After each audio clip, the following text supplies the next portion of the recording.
Je ne suis plus graphiste.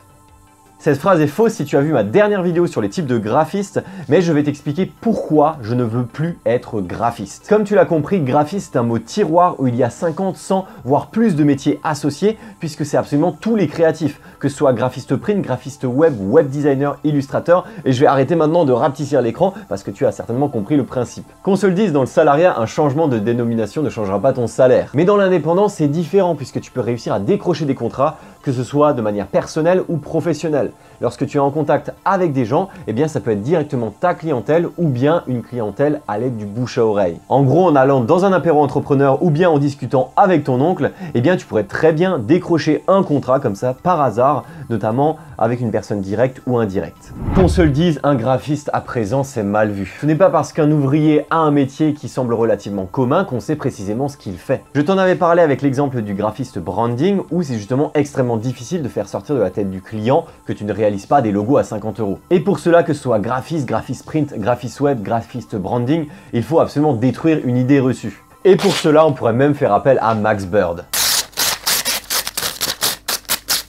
Encore faut-il avoir le temps, réussir à convaincre, proposer une solution et espérer que le client accepte le devis. Et lorsque je te dis espérer que ton client signe ton devis, c'est tout simplement parce qu'on n'est pas dans un monde de bisounours. Je préfère être clair avec toi, ce n'est pas parce que ton service est irréprochable et que tu vas faire grandir le business de ton client qu'il va forcément accepter. Non, ça ne marche pas comme ça. Il y a des gens qui peuvent être têtus ou qui ne vont pas forcément être open-minded et du coup qui ne voudront pas forcément faire appel à tes services. Et si tu penses que ce n'est pas juste que des clients ne fassent pas appel à tes services alors que tu peux faire grandir leur business, eh bien ça me rappelle quand même pas mal de freelance qui ne sont pas très assidus à payer le Creative Cloud. Qu'on se le dise, si tu n'es pas prêt toi-même à payer pour ton business, comment est-ce que des gens voudraient investir et payer tes services à toi pour faire grandir le leur? Résultat des courses, il ne faut pas juste être graphiste. C'est un véritable couteau suisse qui fait un peu tout sans véritable spécialisation. Tu sais faire de la création de logos, de la mise en page de flyers, d'affiches, de bannières web, de catalogues, mais ça s'arrête un peu là. Si un client a besoin de la création d'une identité visuelle beaucoup plus poussée ou bien d'un catalogue 300 pages avec des automatismes de texte, d'images ou de tableaux, eh bien ça pourrait être beaucoup plus compliqué pour une personne couteau suisse. Dans ce cas-là, le client va certainement aller vers un autre prestataire qui saura gérer la situation. C'est à peu près comme le médecin généraliste dans la médecine. Il va gérer les cas sans grande gravité et si jamais il y a un problème un peu plus poussé, il va pouvoir rediriger vers les bons spécialistes. Et la tarification des prestations n'est clairement pas la même. Alors même si potentiellement le médecin généraliste peut faire passer les patients beaucoup plus rapidement, et généralement c'est aux alentours des 25 €, alors qu'un spécialiste, ça peut aller de 60 à 100 € la séance. Donc si je devais te donner un seul conseil, c'est ne te présente pas comme graphiste. Fais en sorte d'avoir une spécialisation et présente ta spécialisation. Si par exemple tu es UX designer, ok, peut-être que les clients ne sauront pas ce que c'est, mais dans ce cas-là, tu vas user de pédagogie et expliquer ce que tu réalises.